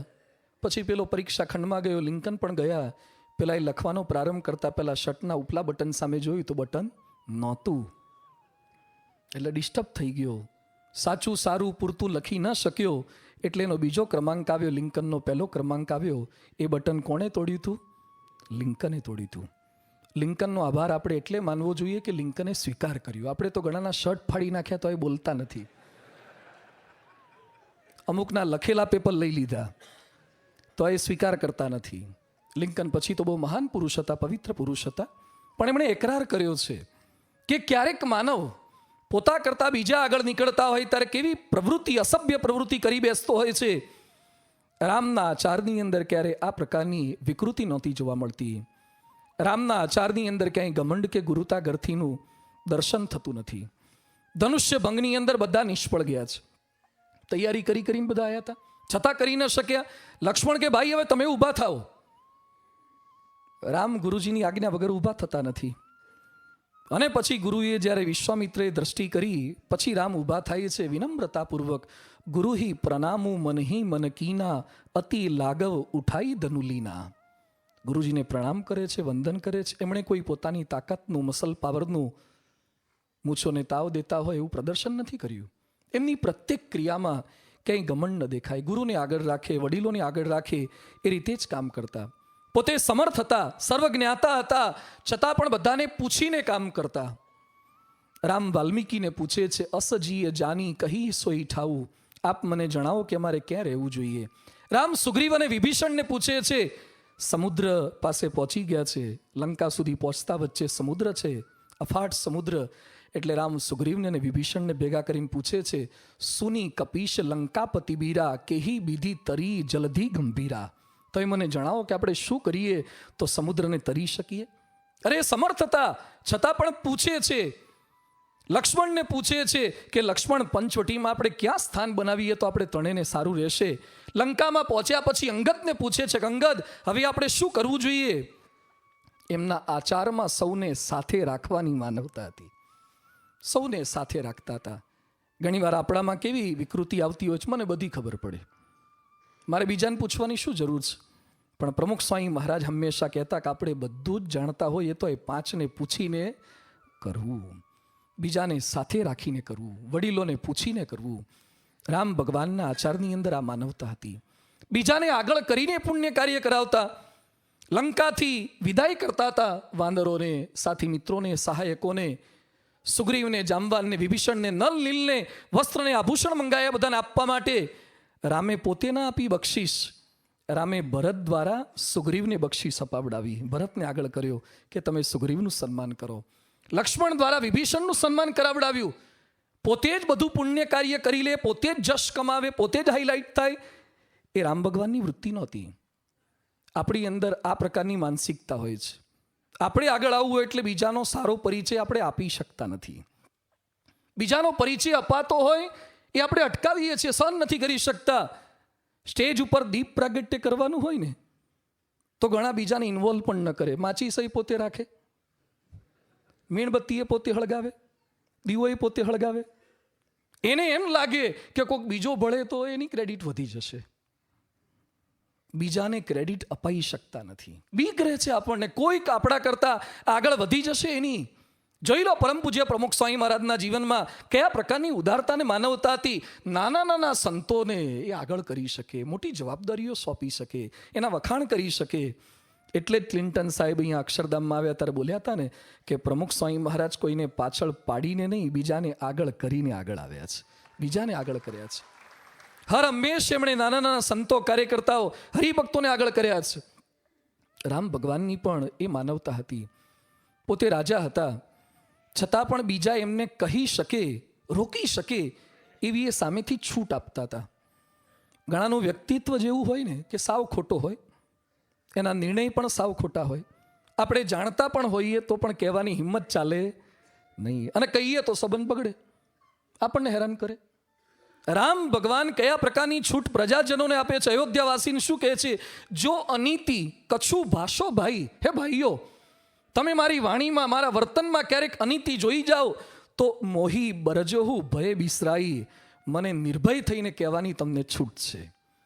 કયા પ્રકારના રાજા હતા, કયા પ્રકારના શાસક હતા એ. હું કંઈ અનીતિ કરું, કંઈ ખોટું કરું તો મને નિર્ભય થઈને અટકાવજો. યોગી બાપા કહેતા, મને કોઈ મારી ભૂલ બતાવે તે ગમે, જેથી આપણે સુધરાય. એકવાર દૂતે રામ ભગવાનને સમાચાર આપ્યા કે રાજ્યમાં આમ ચાલે છે, તેમ ચાલે છે, બધું સારું. રામ ભગવાન કે કેવળ સારાના સમાચાર ના આપીશ, સારું તો મને બધું ખબર છે, ખરાબ શું ચાલે છે મને સમાચાર આપ તો સુધારવાની વૃત્તિ મારામાં જાગે. આપણને કોઈ આપણી સારી બાબતો કહે ને એ જ ગમે છે, આપણી બ્લેક સાઈડ બતાવે એ બિલકુલ ગમતી હોતી નથી. રામ ભગવાનના આચારમાં માનવતા આ હતી. કોઈક બતાવી શકે, કોઈક એમને કહી શકે. રામ વનમાં જતા હતા, સીતા સાથે આવ્યા અને સીતા રામ ભગવાનને કહે છે, આમ તો આપ સુગ્ન છો, મારે આપને કંઈ ન કહેવું જોઈએ, પણ શાસ્ત્રમાં વ્યક્તિમાં 3 પ્રકારના દોષ બતાવ્યા છે. એક મિથ્યા અપવાદ, બીજું વ્યભિચાર અને ત્રીજું વેર વિના હિંસા. આપના જીવનમાં મિથ્યા અપવાદ તો હોય નહીં, વ્યભિચાર તો સપને પણ ન હોય, પણ વેર વિના હિંસામાં મને એમ લાગ્યા કરે છે આપણે વનમાં તો તપ કરવા જઈએ છીએ, સંયમી જીવન જીવા જઈએ છીએ, તો ધનુષ્ય બાણ તમે ભેગું કેમ લીધું? સીતા કેટલા પ્રેમથી રામને કહી શકે, આવો પ્રશ્ન પૂછી શકે. અને રામ કેટલા શાંતિથી કહે છે કે દેવી તમારી વાત બિલકુલ સાચી છે, ન લેવું જોઈએ, પણ મેં જે કંઈ લીધું છે એ કેવળ હું નિર્ભય બનીને વિચરણ કરું એના માટે નહીં, પણ ઋષિ મુનિઓના યજ્ઞની રક્ષા થાય એ હેતુક મેં આ ધનુષ્ય બાણ લીધું છે. રામ કેટલા નિખાલસતાથી સાંભળી શકે છે અને પ્રેમથી એનો ઉત્તર આપે છે. રામની જગ્યાએ તમે હોય ને તમારા સીતા ભેગા આવ્યા હોય અને કોઈક સહેજ પૂછે કે આ કેમ લીધું, હું એટલે જ કહેતો તું ભેગી આવીશ જ નહીં, હજી તા લીધું છે, હવે કંઈક બોલીશ તો આખી તોપ ગોળો લઈશ. કોક આપણને સહેજ પૂછી ન શકે કે આ કેમ લીધું, કેમ આમ કર્યું, કેમ આમ બેઠા. કયા પ્રકારની આપણી આચારમાં માનવતા હોય છે. અને પ્રમુખ સ્વામી મહારાજને નાનકડો બાળક એક ચિઠ્ઠી મોકલી શકે કે બાપા તમારું આસન બહુ ઊંચું છે તો હું તમારા ચરણનો સ્પર્શ નથી કરી શક્યો, તો આસન થોડુંક નીચું રાખો તો હું તમને મળી શકું. ને બાપા એ ચિઠ્ઠી વાંચે અને આસનમાં ફેરફાર કરાવે. આ બાપાની માનવતા હતી. સંતો એમને કહી શકે કે બાપા બોલ્યા એ થોડું ખોટું બોલ્યા, અંગ્રેજીમાં બાફ્યું, થોડુંક હિન્દીમાં આવું બોલ્યા. એમની હાજરીમાં આપણે એમની ભૂલો બતાવીએ તો પણ એ આનંદથી એને માણી શકે, એકરાર કરી શકે. આ એમની માનવતા હતી. ઘણીવાર આપણા આચાર સારા હોય પણ કોઈના વિચારોથી, કોઈના ઉચ્ચારોથી આપણા આચારો ચલિત થઈ જતા હોય છે. ઘણા લોકો પહેલાં એકલા હોય ત્યારે સારા હોય, પણ કોઈક ચડાવનારા મળે, કોઈક પીન મારનારા મળે એટલે એનો આચાર બદલાઈ જતો હોય છે. ઘણા વૃદ્ધો અમારી પાસે આવે ને, વડીલો જેના દીકરા પરણાયા હોય, એ બધા શું કે આપણે પૂછીએ કેવું છે લગ્ન પછી, એ કે લગભગ પહેલા 2 વર્ષ તો બહુ સારું હતું, એ કે બહુ સારી હતી, સીતા જેવી જ હતી, પણ જ્યારથી એની મમ્મી સાથે ઓનલાઈન થઈ છે ફોન પર, અને એનું આખું રિમોટ એના પિયરમાં દીધું છે, એની માએ ચડાઈને એને આખી બદલી નાખી. પહેલાં તો બહુ સારી હતી, મારી દીકરી કરતાં સારી હતી. માણસોના આચાર બદલાય છે કોઈકના વિચારોથી, કોઈકના ઉચ્ચારોથી, કોઈકની ચડવણીથી. રામના ઉચ્ચારો કે આચારો કે વિચારો ક્યારે કોઈના ચડવણીથી બદલાયા નથી. વનમાં જતા પહેલા લક્ષ્મણ રામને કહે છે કે દશરથને કેદ કરી લઈએ. બહુ અસભ્ય શબ્દોમાં લક્ષ્મણ બોલ્યા છે કે આ કામી છે દશરથ તો, અને એને આપણને વાંક વગર જંગલમાં મોકલ્યા છે, એને પૂરી જ દઈએ અને આપણે રાજગાદી લઈ લઈએ. એ સમયે રામ લક્ષ્મણને શાંત પાડીને શું કહે છે, મારા માટે પિતૃ આજ્ઞાથી રાજ્યમાં રહેવું કે વનમાં રહેવું બંને સમાન છે. લક્ષ્મણની ચડવણીથી પણ એ ચડ્યા નથી. એ પાણી જેવા નહોતા, એ અગ્નિ જેવા હતા, બીજાને બદલી શકતા હતા. એ રામના આચારોમાં પવિત્રતા હતી. માણસ ગમે તેટલો સારો હોય પણ ક્યારેક વાંક વિના દુઃખ પડે ને ત્યારે કદાચ બોલે નહીં, બીજાને જણાવે નહીં, પણ ચહેરાના થોડાક હાવભાવ તો બદલાય. મનમાં રોષ જન્મે, પણ રામના ચહેરા ઉપર પણ આ નહોતું દેખાતું, એમના આચારમાં સ્પષ્ટ પ્રતીત થતું. કૌશલ્યા ભરતને આ વાત કરે છે. રામ જ્યારે વનમાં નીકળી ગયા, ભરત મોસાળમાંથી પાછા આવ્યા, અને કૌશલ્યા ભરતને રામના વનગમનની વાત કરતા શું કહે છે, મુખ પ્રસન્ન મન રંગ ન રોશું, સબ કર સબ વિધિ કરી પરિતોષું. રામને મેં જંગલમાં જતા જોયા, મુખ પ્રસન્ન મન રંગ ન રોશું, લેશ માત્ર રોષ ન પ્રવિવેશ શોકમ. રામના ચહેરા પર, અને પ્રસિદ્ધ શ્લોકમાં આપણે જાણીએ છીએ, આહુતસ્ય અભિષેકાય વિસૃષ્ટસ્ય વનાય છે, ન મયા લક્ષિતસ્ય સ્વલ્પોપી આકાર વિભ્રમઃ. લેશ માત્ર એમના ચહેરા પર વિકૃતિ દેખાઈ નથી. આચાર એમનો આ પ્રકારનો હતો. ઘણા સારા વિચારક હોય, સુધારક હોય, સમાજ સુધારક પણ હોય, પણ વ્યક્તિગત જીવનમાં પવિત્રતા ન પણ હોય. એક સામાન્ય માણસ કરતાં પણ બદતર જીવન હોય. રામના વર્તનની અંદર કોઈ લેશ માત્ર ડાઘ બતાવી શકે એવી અપવિત્રતા નહોતી. જનકના ત્યાં જતા પહેલા રામ લક્ષ્મણને કહે છે, રઘુવંશીન કર સહજ સ્વભાવ, મને કુપંથ પગુ ધરી ન કાવું, મોહી અતિશય પ્રતીતિ મન કેરી, જેહી સપનેહુ પર નારી ન હેરી. હે લક્ષ્મણ, રઘુવંશીનું મન ક્યારે કુપંથમાં પગ ધરતું નથી. મેં સ્વપ્નમાં પણ ક્યારે પારકી સ્ત્રીનો સંકલ્પ કર્યો નથી. ખાલી બોલ્યા નથી, એમના વર્તનમાં ચોખ્ખું દેખાય છે. વનની અંદર શૂળપંખા આવી, રાવણની બેન, અને રામને કહે છે, તુમ સમ પુરુષ ન મો સમ નારી, એ સંજોગ વિધિ રચા વિચારી. મારા જેવી કોઈ રૂપવાન સ્ત્રી નથી અને તમારા જેવો કોઈ રૂપવાન પુરુષ નથી. કેટલું પ્રલોભન આપ્યું છે, છતાં રામ એની સામે નજર નથી કરતા. વાલીનો વધ કર્યા પછી એની સ્ત્રી પણ હતી, અને પહેલાના રાજાઓ તો જેનો વધ કરે, જેને જીતે, એની સ્ત્રીઓને પોતાની સ્ત્રી બનાવી લેતા હતા, છતાં રામે એ નથી કર્યું. રાવણને માર્યા પછી મંદોદરી તરફ કુદ્રષ્ટિ નથી કરી. અરે સીતાને વનમાં મોકલ્યા પછી રામે બીજી સ્ત્રી કરવાનો સંકલ્પ નથી કર્યો. નક્ષિક પવિત્ર હતા. આ એમની માનવતા હતી. ચારિત્રમાં એમની આ દિવ્યતા હતી.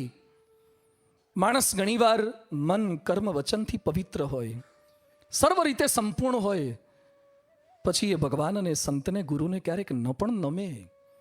એમ માની લે કે હું કોઈનું ખોટું કરતો નથી, હું પોતે જ પવિત્ર છું, પછી મારે બીજાને વંદન કરવાની શું જરૂર છે? કેટલાક બોલે છે મંદિરની શું જરૂર છે, ગુરુને નમવાની શું જરૂર છે?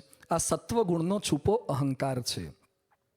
રામ સંપૂર્ણ માનવતાથી ભરેલા હતા, પણ એક પણ દિવસ એમનામાં આ પ્રકારનું ઘમંડ કે અહંકાર છાયા નથી. નારદજી એમના ત્યાં પધાર્યા, અને એ સમયે રામ આસન પરથી ઊભા થઈને કહે છે, તાતે નારદમય બડભાગી, યદ્યપી ગૃહ કુટુંબ અનુરાગી. નારદનું આગમન થાય છે, સ્વાગત કરે છે. હવે રામના રાજ્યમાં તો સંપૂર્ણ શાંતિ હતી, એટલે આજે આપણે રામ રાજ્યની અપેક્ષા રાખીએ છીએ. રામાયણમાં લખ્યું છે, ત્યાં દંડ ક્યાં હતો? કેવળ ઋષિ મુનિના હાથમાં દંડ હતો, બાકી ક્યાંય દંડ નામનો શબ્દ સંભળાતો નહોતો. દંડ નહીં, સજા જ નહીં, દંડ ઋષિ મુનિના હાથમાં જ હોય. આવું રામ રાજ્ય હતું. એવા રામ પણ નારદજીને પ્રણિપાત કરે, વંદન કરે. રાજ્યાભિષેક પછી શૌનક વગેરે મુનિ મળવા આવ્યા.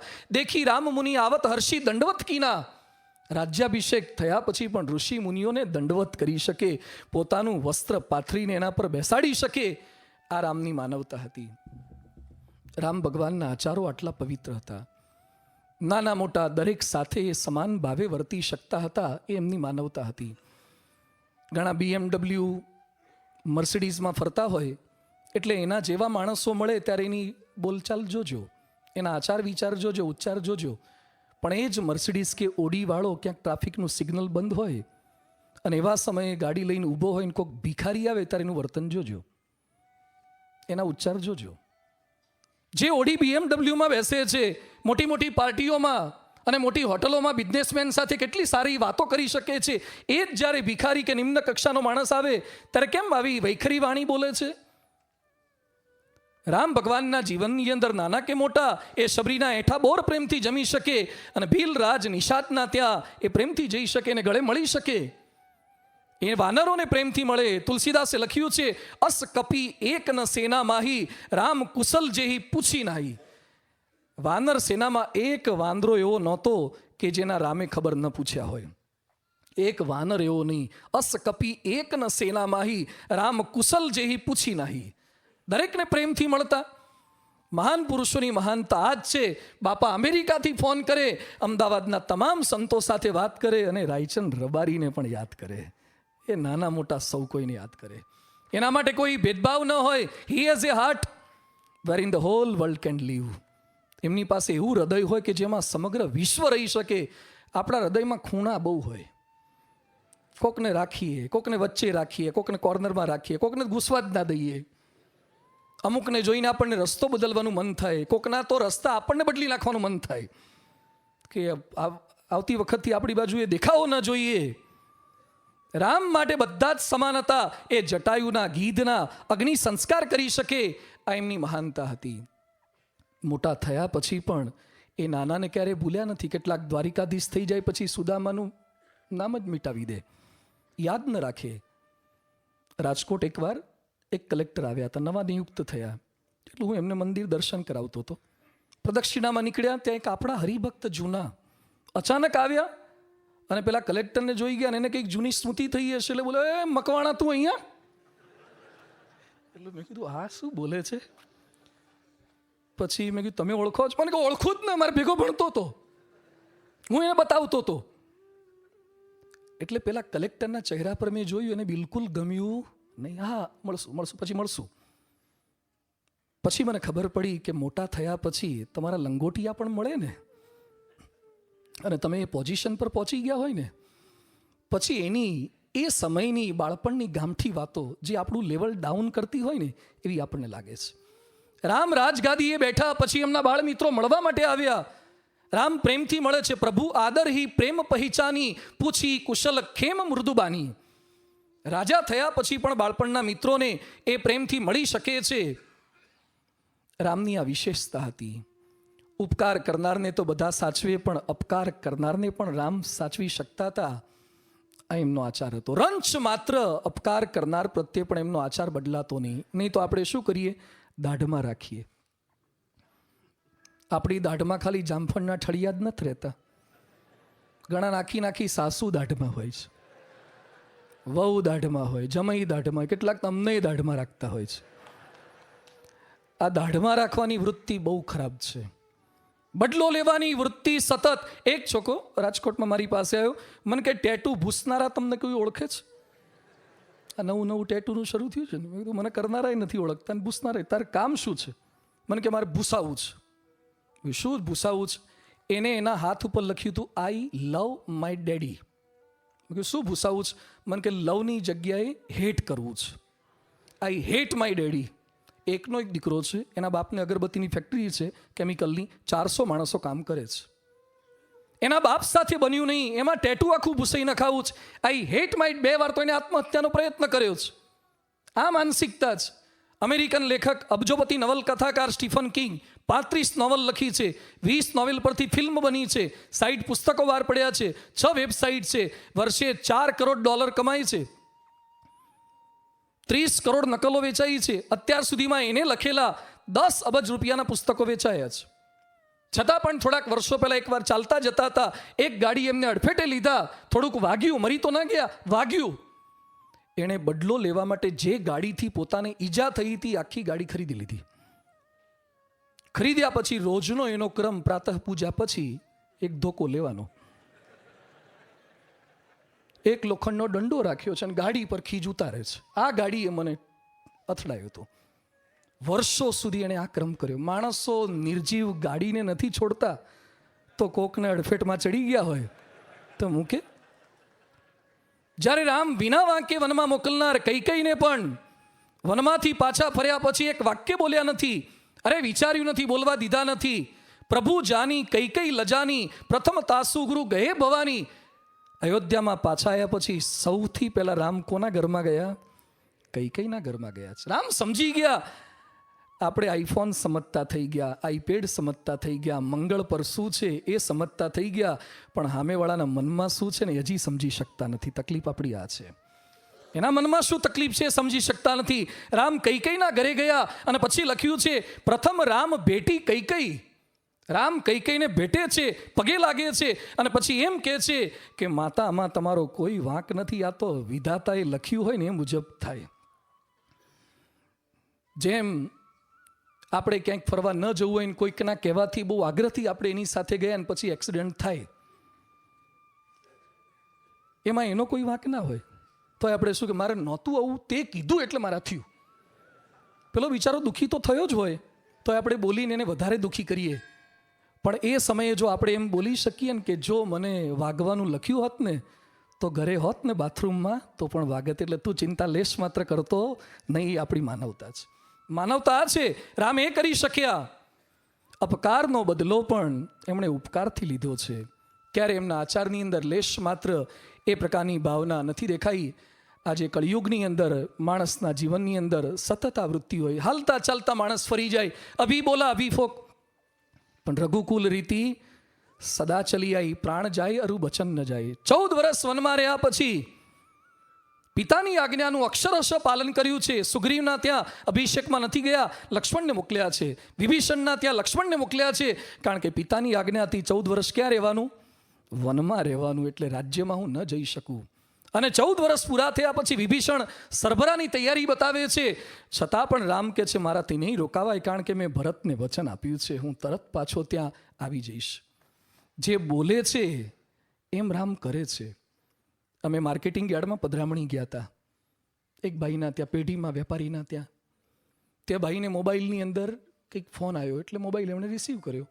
પછી એ જે બોલ્યા એ આવું હતું, હા નીકળી જ ગયો છું, બસ પહોંચવામાં જ છું, આવું જ છું, છોકરાઓને તૈયાર રાખજે.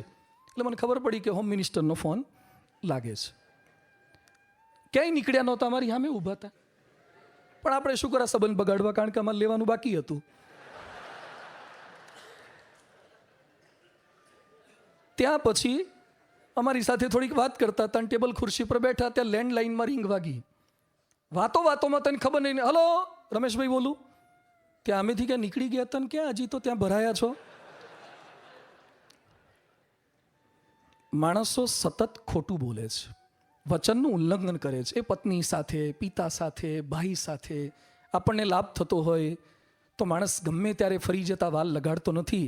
મહાપુરુષોનું લક્ષણ એ છે, બાપાને હાર્ટ એટેકનો દુખાવો થાય 83ની સાલમાં અને સુંદલપુરાથી એમને વડોદરા લઈ જતા હોય એ સમયે પણ બાપા ગાડી ઊભી રખાવીને યાદ કરે છે કે ડાહ્યાભાઈ ગજ્જરના ત્યાં પારાયણમાં જવાનું મેં વચન આપ્યું હતું, હું નથી જઈ શક્યો તો આચાર્ય સ્વામીને ત્યાં મોકલજો. હૃદયના દુખાવાની વચ્ચે એમને આપેલા વચન યાદ આવે છે. આ મહાન પુરુષોની મહાનતા છે. રામ ભગવાનની મહાનતા હતી. શરણે આવેલા જે એમના સાનિધ્યમાં આવ્યા એ પછી વિભીષણ હોય તો પણ એને પ્રાણના ભોગે એ રક્ષા કરી શકે છે. આવત દેખ શક્તિ અતિ ગોરા, પોતાના શરીર પર શક્તિ લઈ લે છે અને વિભીષણની રક્ષા કરે છે. રામના આચારમાં સંપ છે, સરળતા છે, સહનશીલતા છે, સ્થિરતા છે, વચન પાલનતા છે. આવી એ પ્રકારની એમના જીવનની અંદર સતત માનવતા છે. એટલે રામ માટે કહેવાયું છે રામો વિગ્રહવાન ધર્મ. રામ જાણે ધર્મનું મૂર્તિમાન સ્વરૂપ છે. આજે રામને આપણે દેવતા સ્વરૂપે, મૂર્તિ સ્વરૂપે પૂજનીય, વંદનીય, સ્મરણીય ગણીએ છીએ. આજે થોડાક અનુકરણીય રામ છે. ખાલી સ્મરણીય, ખાલી પૂજનીય, ખાલી વંદનીય નથી, પણ એ અનુકરણીય છે એ જાણવાનો આપણે પ્રયત્ન કર્યો છે. રામાયણમાં 3 પ્રકારના પરિવારની વાતો આવે છે. એક નર પરિવાર, બીજું વાનર પરિવાર અને ત્રીજો દાનવ પરિવાર. આજે આપણે પસંદગી કરવાની છે કે આપણે કયા પરિવારમાં આવીએ છીએ. કોઈકનું પાકીટ મળી જાય અને કોઈકનો મોબાઈલ મળી જાય એ સમય લેવાની વૃત્તિ જાગે, બહુ ચિંતા ન કરવી, એ પ્રકૃતિ છે. પણ કોઈકના ખિસ્સામાંથી પૈસા કાઢી લેવાનું મન થાય એ વિકૃતિ છે.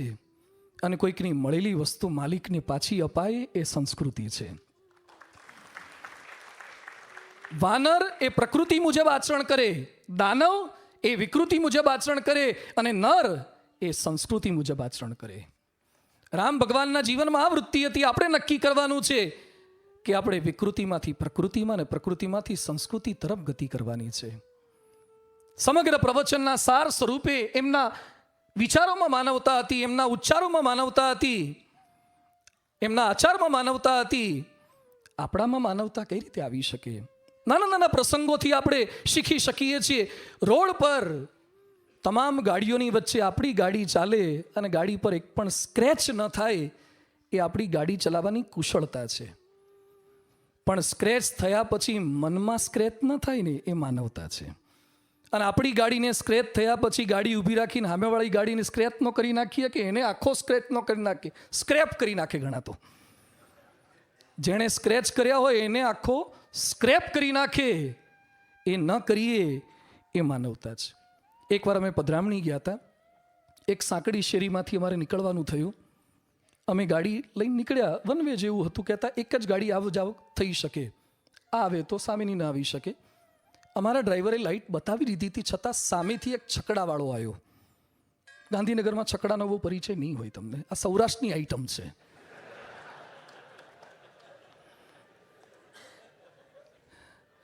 અને બસ કરતાં પણ, મિની બસ કરતાં પણ વધારે માણસો એમાં સલામત સવારી કરે છે. એટલે એ છકડો લઈને ભાઈ આવ્યો અને લાઇટ મારી હતી, હોર્ન માર્યા છતાં એ વચ્ચોવચ્ચ આવીને ઊભો રહી ગયો. હોર્ન માર્યા છતાં ખસે નહીં. પછી તો એણે એવું કર્યું કે ગાડી છકડો બંધ જ કરી દીધો અને પલાઠી વાળીને બેસી ગયો. તો અમારા ડ્રાઈવરે પણ ગાડી બંધ કરી. મને કે એ જોવે છે તો આપણે જોઈ લઈએ, રસ્તો એના બાપનો છે. મેં કીધું એને તો સમય છે, એ તો આરો આખો દિવસ બેસી રહેશે, આપણે શું કરવાનું? મને કે એ ના જાય તો આપણે શું કરવા પાછું જવાનું? બધું યાદ રાખ, છકડામાં રિવર્સ ગિયર ક્યારે હોતા? આપણી ગાડીમાં રિવર્સ ગિયર છે. એટલે આખા પ્રવચનમાંથી એટલું યાદ રાખજો કે આપણામાં રિવર્સ ગિયર છે. સામેવાળો ભલે રિવર્સ ના લે, એ ભલે પાછું ન વળે, આપણે પાછા વળવું છે, એ આપણી માનવતા છે. રામ એ કરી શકતા હતા.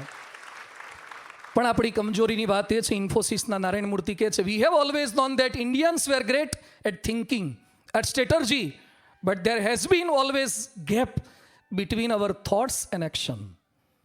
આપણા વિચારોમાં અને આપણી ક્રિયાઓની અંદર બહુ જ મોટો ભેદ દેખાય છે.